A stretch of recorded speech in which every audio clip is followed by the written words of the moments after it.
On this episode of Bootstrappers, we're going to speak with Paul Vojchehoske of the Real Estate Classroom about Fair Housing and American Disabilities Act and how those laws are being enforced in a different way this year.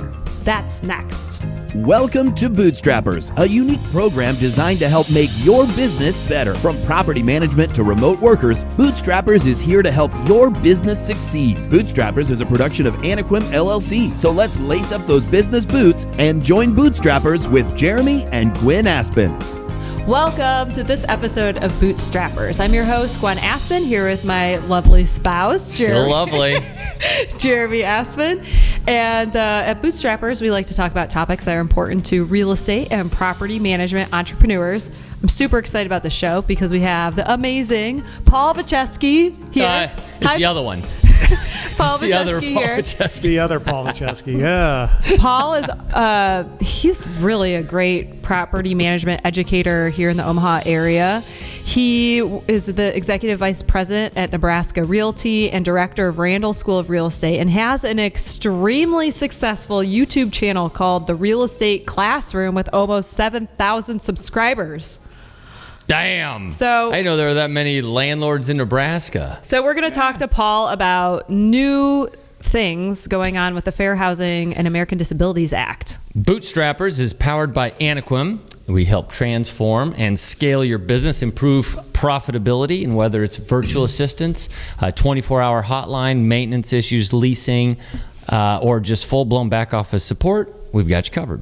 And if you're a fan of the show, please like and subscribe, tell all your friends, and go to the bio section or the notes section of both YouTube and Instagram and leave us a nice message. We have a book giveaway for the nicest message. We'll tell you what that book is at the end of the show.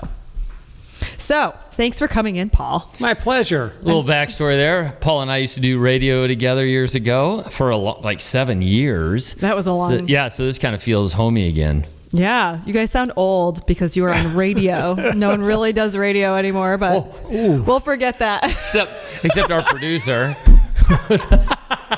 I just dug myself a huge hole. Shoot. Okay, anyway.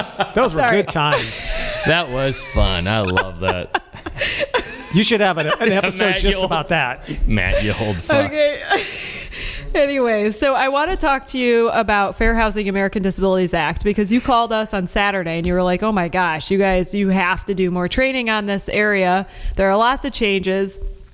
I was in a hurry, so I didn't really ask you what you meant by it. I was like, oh, well, let's just have you on the show. We'll talk about it. So last night I'm doing research and I don't see like anything different about either Fair Housing or American Disabilities Act that I could find. And so I know, not that I'm like disputing, I know you know what you're talking about, but can you explain to us when you think of changes, what are you really referring to? So I needed a method to get you to call me back. So I tried to scare the crap out of you. But so there really hasn't been. The dick pics didn't do it. Oh my God. Wow. You're married to this guy? I can't take him anywhere. Oh, jeez. No, seriously, there hasn't been too many changes yet. There are some things on the horizon, I think, that the Biden administration is going to implement, like creating a new protected class called source of income. So you'd have to accept things like Section 8 vouchers and whatnot. But that hasn't happened yet. It's going to happen. But what I was really shocked about is the level of enforcement. Now, some of it is because the Biden administration is a lot more aggressive with that than even Obama or Trump. And the second part is we're coming out of COVID, and a lot of money went to nonprofits, including the fair housing nonprofits. And to get that money, they had to put plans together. This is what we're going to do with it. And for them, it all evolves around enforcement. The enforcement side of things has ratcheted up, and as we get further and further into the vaccinations for COVID and things get back to normal, it's going to be exponential. Okay, so tell our listeners how you know so much about this enforcement being harsher these days. Sure. Well, first of all, if you have 7,000 subscribers on your YouTube channel, you get a lot of people that call, hey, I have a property management company and this is what's happening. The other thing is I do a lot of training, sensitivity training, and that is where a property management company had a complaint filed against them, and part of their consent decree meaning they pled guilty or they were found guilty. One component is always education. So then I call it dumb school, like when you get a speeding ticket. You should hear the stories. Crazy. We know Paul really well. How come I'm not surprised you call it dumb school? Well, because that's what they call call PC? Is that the politically correct term? No. The fair housing directors at the nonprofits hate that when I say that, but no, it really is. It's what I call it, and then I go in and I do training. And then what happens is it's a tight-knit community, so then other managers start talking, or they find out that so-and-so got nailed, so then they're like, we better get our house in order, so then they're calling for regular training. So I'm kind of like everybody's managing broker to a certain extent. But also, when someone does have a fair housing violation, you're seeing a change in the way that they even work with you, right? Like they're really digging into your training, the enforcers, right, to make sure that you're providing the correct dumb school, if you will. Yeah, that was interesting. That's something that I've never really experienced before, and I've done hundreds of training sessions. And what I'm finding is the investigator shows up, and then they write the stipulation order, whatever the case may be, and here's your punishment. And then they're starting to dictate what type or what areas of fair housing they need training in. So then they're calling me going, I need this specific type of training. Does your course include that? So then I'll say, yeah, that's fine. And then they'll call back and say, well, I need a copy of your course outline for the investigator. And that's new. That is new. I've only had that happen one other time. I had to do sensitivity training for a condo regime that got nailed, and that was the only time in my 20 years of doing this. And I've had it this happen a dozen or 15 times in the last 2 months alone. Okay. Wow. I also think it's generally a good idea to frame this thing, right? So fair housing is it's an enemy to our industry. I mean, it's considered to be an enemy. But if you look at it a little bit differently, I think something we can all appreciate is that we do all want to have a country where we're fair, right? So the rules and everything that they put in place, they do have a legitimate place.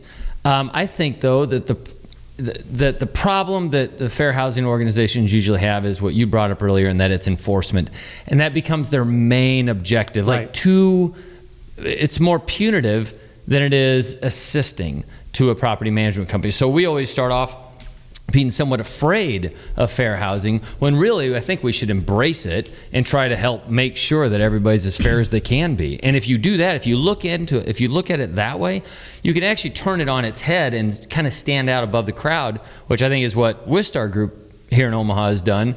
We just embrace it. And we're going to get to that more later. I want to talk more about how we can kind of change our image as an industry, why that's important, and how we can actually partner with organizations instead of having that adversary relationship, because it really doesn't do anyone any good. But before we get to that, I just want to talk to Paul about some of the areas where he's seeing this higher level of enforcement. So let's just talk about one area, which I didn't know very much about, was reasonable accommodation logs. Yes. Okay, tell us more about what people need to do in these logs. So a reasonable accommodation is where you have a no pets policy at your community, for example, and then you have somebody with a legitimate disability that has been prescribed by a doctor or a therapist or a priest or pastor or somebody. We call them a reliable third party. They've been prescribed a comfort animal or a therapy animal.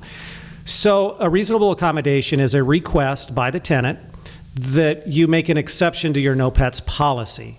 Very common. And if you're a manager or landlord, you need to know that process. So I started hearing this probably about last October, where some of the enforcement action, they were getting written up for not having a log. Basically, it's just a log that you have. It has 5 or 6 entries where you document every request that you get, who the tenant was, the date of the request, the date that you sent out the verification form to the reliable third party to ensure that this person really did tell that tenant that they need this dog or cat. Any subsequent communications that you may have tried to reach that verifier, that third party, because sometimes you'll send out that verification form, they won't return it, or there's not enough information for you to make your determination, so you got to follow up with them. That should all be put into a log and kept for a minimum of 3 years.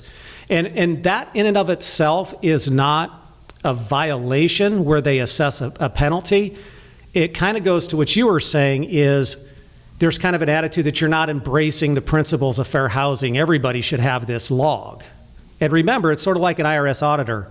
They got you by the cojones, right? So And you can log, I mean, anytime you do log things like that, it really serves as more than anything a defense. Yes. It means that you have something to demonstrate that you've taken precautions, you have a procedure, and as long as you apply it to everybody equally, it's going to make, it'll make quick work of any sort of a lawsuit that might come. So what if it's like in our software, we would put that under the prospective tenant, and then we could run a report and find all that information. Is that the same as a log, or you need like a paper log? No, that'd be perfect. You know, it's just a way that you can say that I am taking this serious.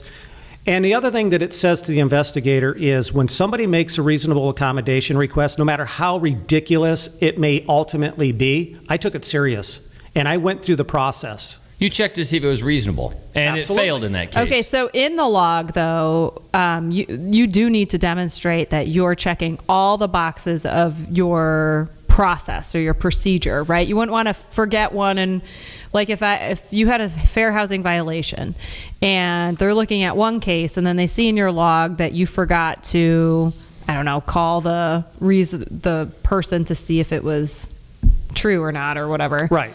And you forgot that step, would they ding you for a second fair housing violation because you didn't follow the procedure? And then when they're digging into one, they see the other violation or problem? They could reasonably construe that was treating two different people that made the request differently. Now, the log is different from your process.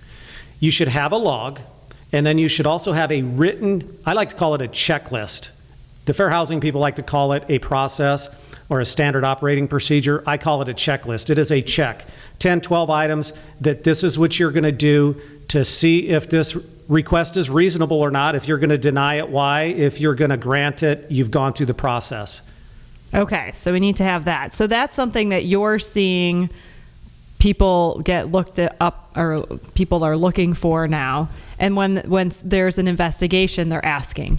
It's more so, not so much that they're asking for it, and some have, but it's more so, it's a way to demonstrate to that investigator that you did take this serious and you went through the entire process, and I'm justifying the reason that I denied the request. Got it. Or a lot of times what happens is their original request is unreasonable. Doesn't mean, I'll give you an example. We had a case that somebody had called me and asked for, what they would do.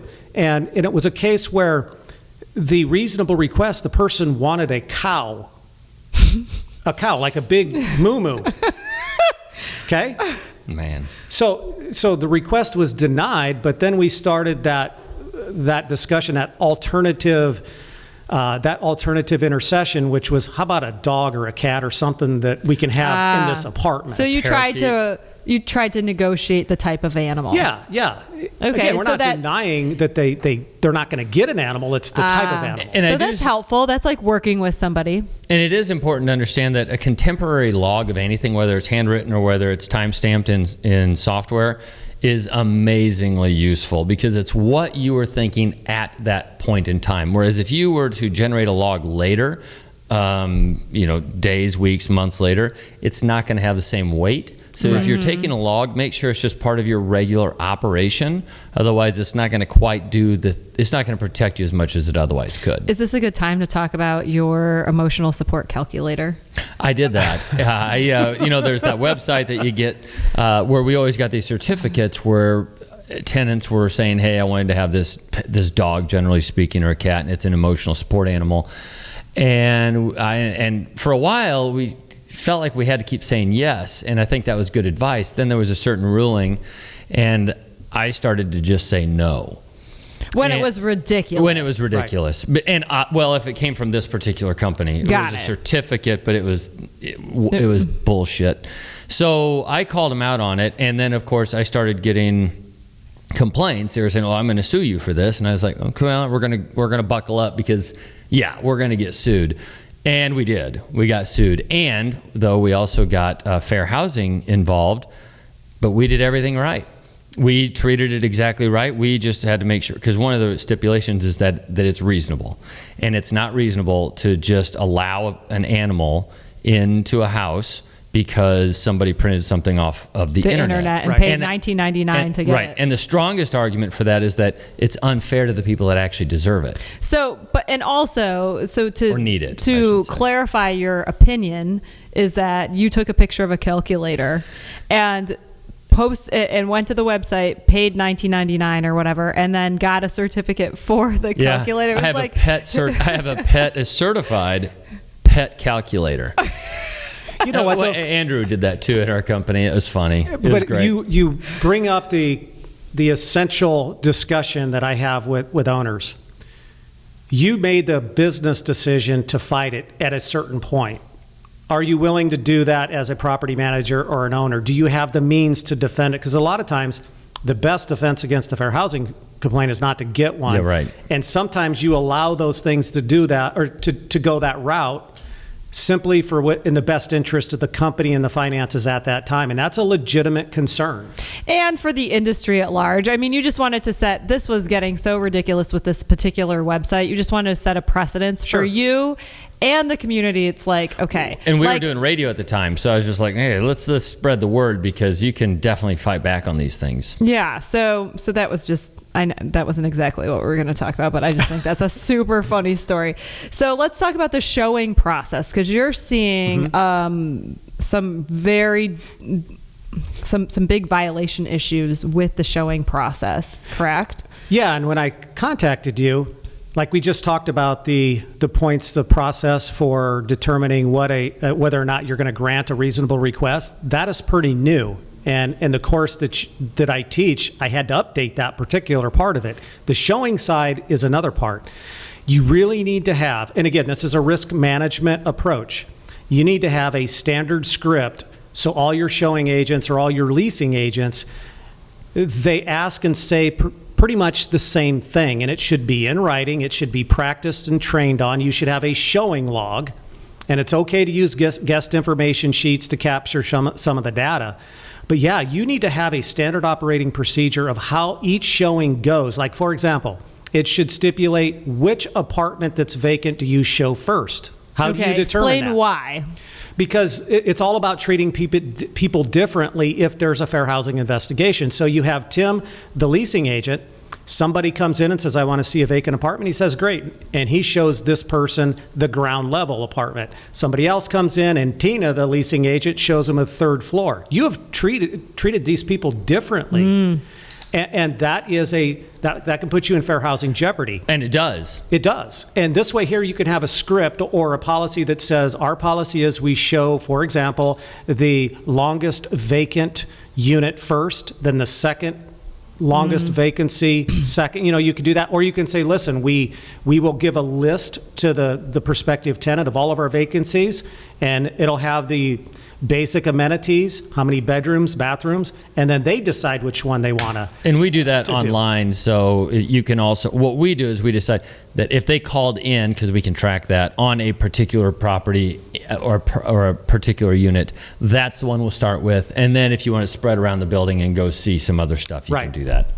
So you've got to articulate that in your SOPs. Then the other tricky issue is the small talk. Oh, yeah. So you give advice on what people should have in their SOPs regarding small talk. So your leasing agents, your showing agents, and if there's any real estate professionals on the sales side, you need to do this as well, is have a script on what you're going to talk about. And we call it that dead period between the time that person shows up at the clubhouse and you're walking from the clubhouse to the apartment to the vacant apartment, or from the curb to the house. That dead time. You're just thinking about things. I'm going to ask, how many kids do you have? Where do you work? Those type of things. Bad. It's bad. I even read when I was getting ready for this show that you can't even say like, hey, what'd you do this weekend? Oh, I went to this church down the street.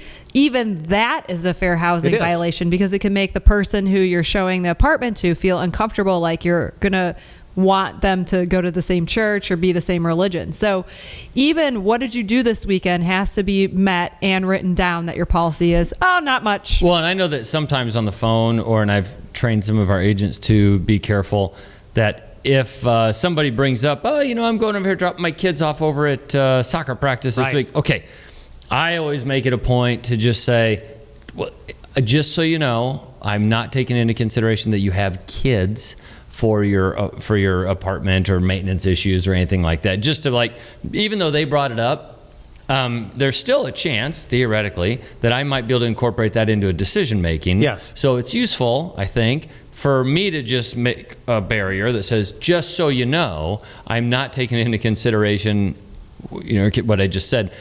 It actually feels a little cumbersome doing it, but it's a good practice, just because you're making a line. If they are a tester, they know that you know what you're talking about. Yeah, they know that you know the law, and they're less likely to go after you just because they know that you're taking it seriously. Right. You bring up a good point, and that is usually the showing process. You should have a script of what you're going to talk about, like focus on amenities. So when you're walking from the clubhouse to that apartment, hey, this is a beautiful 3-bedroom apartment. It has fresh paint. We just put in carpet. It's a 7-year carpet. It's this, it's that. Have that script ready. And Jeremy, in your situation, this is why it's so important, and what I train is each process in your property management company, your showing department, your maintenance department, everybody should be compartmentalized. So that leasing agent, even if they slip up something, there's no way, because it's compartmentalized, they have no decision-making authority whatsoever in the tenant selection. So it's not going to cross-contaminate. And you don't allow the person who's doing the tenant selection to go to the leasing agent and say, hey, you're sending me too many applications. Pre-screen them a little bit. That's simple questions like, hey, do you smoke? Where do you work? Well, you would think it's normal, but if you ask somebody where they work, if they have disability and they can't work, that's a violation. It is so technical anymore. So this is something, I'll tout myself on this one. Whenever someone makes application, there's a social security number. We take care of that. We run it. But then the actual decision making is run through a computer, and then if there's any dialogue or anything or any updating to the software, we have a team in Mexico that does the updates. They don't hear they don't understand so much the accent, because accents can get you in trouble too. It might be a Latin accent, or it might be an African American accent. And if it is, those are things you can take into consideration and have ended up in court, and landlords have lost. So all that to just say, well, even a Southern accent. Be careful. Because there's an there's an implication that you're Baptist, right? Please. You're Southern Baptist. So if you're a Catholic owner, this is what I'm talking about, how technical it can get. You guys at Wistar and Anaquim and all of that, you started at Wistar. You have the most effective process for protection against fair housing complaints of any company I've ever seen. I mean that sincerely. That's cool. Wow. We worked on it, but in large part because I knew Paul. And you care. I do feel like your attitude around it is very positive and work together, and you work with nonprofits and you want to learn more. So that's always been kind of your starting place. That's helped a lot. That is a big consideration. That is huge. For example, one of the things I'll do is if I go in and help somebody get compliant, the fair housing poster that you have to have? Yes. I always tell them. You need to have a fair housing poster. Exactly. It has to be 14 by 11 inches, right? Here's the thing. Don't be a tight butt, right? Have that printed, download and print it on high quality stock paper. Glossy. And have it professionally matted and framed. Make this a staple piece of art in your common area. Put it on the wall along with the other languages that you may have to incorporate. And so when a tester or a legitimate prospective applicant comes in, the first thing they see is that. And they're like, this person is committed to fair housing and the principles. That I can't tell you how far that goes. Well, here's the other thing that I think is super important. This is where leadership comes in, because everybody working for you gets a vibe, and they kind of take after the person that runs the company.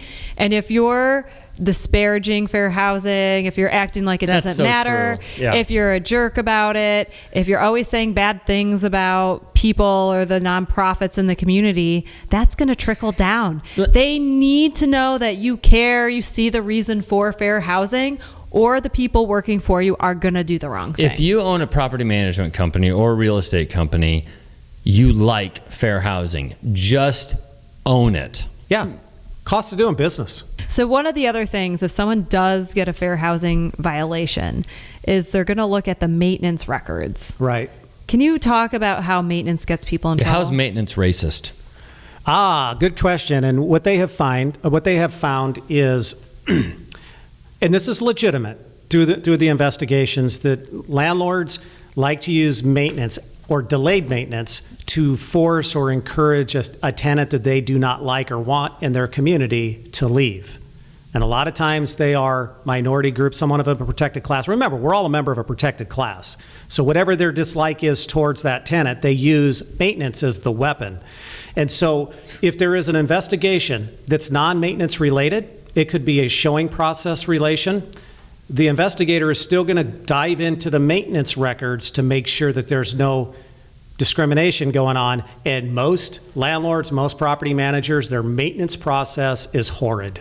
So what can what can property managers do to make sure that they don't get caught up in this through maintenance? Number one, train your staff. Number two is you need to make sure you have an objective standard operating procedure. Everything from when you first receive a request for maintenance, how does that get cataloged or categorized? Is it an emergency? Is it routine? Have that in your SOPs. Like, this is an emergency. This is routine. Well, and I want to go back to the training for 1 second, because we made it was kind of a trick years ago. What we did is we made our maintenance technicians take real estate recurring CE coursework for fair housing, because it was thorough. Now, it wasn't working obviously towards their license because they didn't have a license, but all of the topics and that they took the course was a way for us, and the certificate was a way to show that, hey, our maintenance technicians, all of them have had this coursework. So then that puts the burden on, it takes it off of the company essentially. Well, it makes it neutral is what it does. And this is another area where the maintenance people can get in trouble running their mouths, right? Yes. Oh, Jesus. So they're in Shut there. the hell up. Don't say. So basically, we want to have rules at all of our property management companies to not have a personality. Like, leave your personality for your colleagues, but we have no flair, no special personal style. Leave your style at home, leave it at the bar, leave it with your colleagues, but don't have a personality when you're talking to tenants. 3 major areas I think is a minimum. Number one is you never enter a dwelling where there's a minor child, ever. Absolutely not. Number 2 is don't engage in conversation. If the tenant is looking over your shoulder and they keep talking to you, let them talk, and never answer questions. Your standard answer for everything should be, even if you know the answer, you're going to have to call the main desk. You're going to have to call the main desk. And one of two things are going to happen. Either the tenant is going to get tired of it and they're going to be done, or they're going to continue to do it because that's how they're wired, and you keep doing it. But answering questions, offering favors, hey, can you get this off the shelf for me? That's all considered treating the tenant differently. Because that same technician or anybody in the company might not do the extra work for somebody else. And if they don't, was it racism? And then so if you don't have those protections in place like education, then that comes back onto the agency or the broker and you get sued. Wow. Every person in your property management company needs to receive annual fair housing. Absolutely. Every year. Even the bookkeeper, even your third-party contractors. So if you have Roto-Rooter or an electrician or whatever, if you have enough leverage, if you're big enough and you use them enough, you can kind of leverage that to say you have to take our training. Smaller companies, it's a little less, it's harder to do, but you should at least try and at least document it, because if your electrician goes in and does something that violates fair housing against that resident, you're on the hook for it. Wow. And they do. The investigator comes in. The first question almost all of them ask is, I need to see your documentation for training. One of the first questions they ask. And then most times they don't have any, and so then the investigation is on. They can ask any question, and they already know that you have no defense. If that investigator comes in and sees the poster that's matted and framed on the wall, then they come in and ask for the documentation, you hand them a stack of certificates, that whole investigation goes differently. And I just want to repeat at this very moment that it's not that you do all this stuff to protect yourself necessarily. You do this stuff because it's actually the right thing to do. Because nobody wants to discriminate. Well, and the right thing to do isn't always the easiest thing to do. And if you look at it that way, you do actually distinguish yourself as a better property manager, and that shows up later on in interviews with clients or not having had lawsuits to pay out. It's just better. It's just better to embrace it. And our industry needs a facelift. So that's a good point. If we could just embrace the laws, work with the investigators, try to do our best to be professional and good to everybody, it really improves things for our industry, our companies, and the community at large. Okay, I want to go over just really quick the maintenance, what they need to make sure they do so that they're not at risk of a maintenance, fair housing risk. The main thing is delayed maintenance. So yes. But how do you make sure if you're using vendors, sometimes it does get delayed because the vendor's late. So how do they protect themselves? So in your SOP, your standard operating procedure, you should have, what do you do if a part doesn't come in when they said it was? Well, you got to communicate that to the resident. This is where people get ticked off and they think that you're just, circle jerking me. And right? And can I say that? Yeah. It's good. You're talking about the band. But seriously, then they get upset. They feel like, well, is this property manager, are they doing it because I'm a Latino family or because it was put on back order? Communication is the key. So it's just about customer service at the end of the day. Well, and actually, some people actually just lever these organizations, fair housing organizations, just to get back at you. Yeah, we've had some cases brought against us that are just stupid. They made no sense. We had all the easily defendable, but people are out there just like it's their version of a bad review. Absolutely. Okay, I don't mean to switch the subject, but we want to keep the fair housing episode a little bit on the shorter side just because it's fair housing. But I want to talk about ADA and websites because you blew my mind when we were talking about this earlier, and I don't think anybody knows about what we have to be cautious of regarding our websites. Yeah, so it's always been a rule that your websites have to be Americans with Disabilities, Americans with Disability Act compliant. ADA compliant is what we call it. That's not a fair housing issue, it's ADA, but the process is the same, and the penalties are actually greater than fair housing. So every real estate website needs to be ADA compliant, which includes the ability for visually and hearing impaired viewers to be able to view it just as effectively as you or I who have good hearing and we can see. It also has to be compliant for persons that have limited hand or arm movement.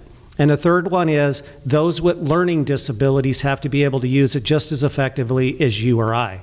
There's a lot to that requirement. So here's what I would tell you is, and if you got a pen, write this down.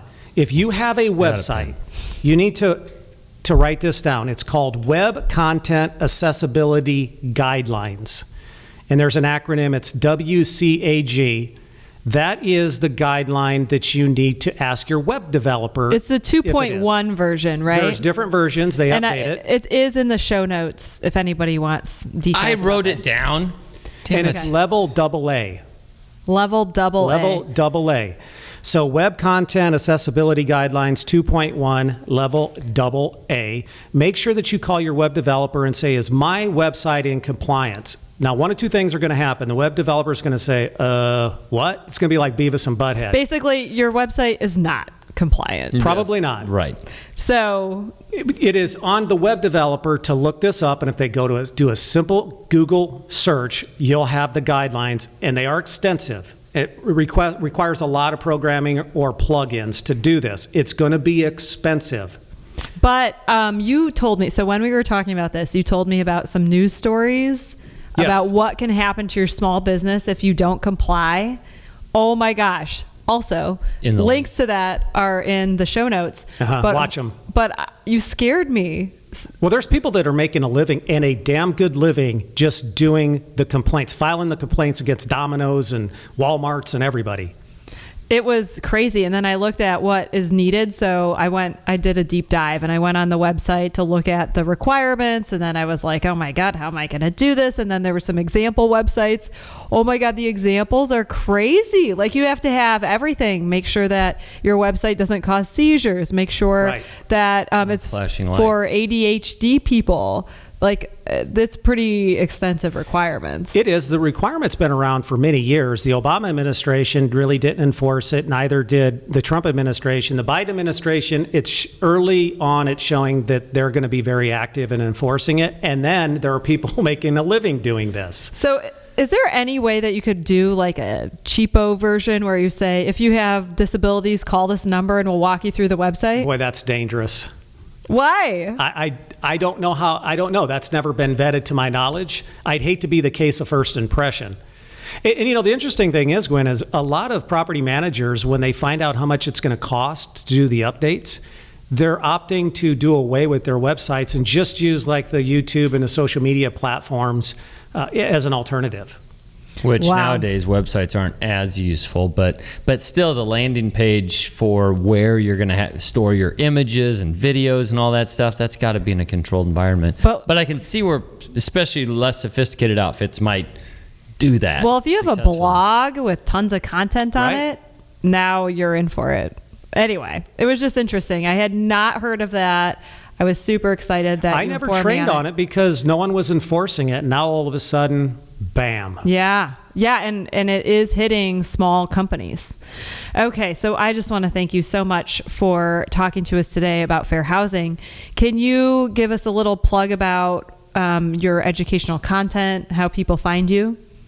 Sure, you can go to the YouTube channel, the realestateClassroom.com, or you just I'm on Facebook, I'm on social media. Drop me an email, Paul at Paul Vojchehoske.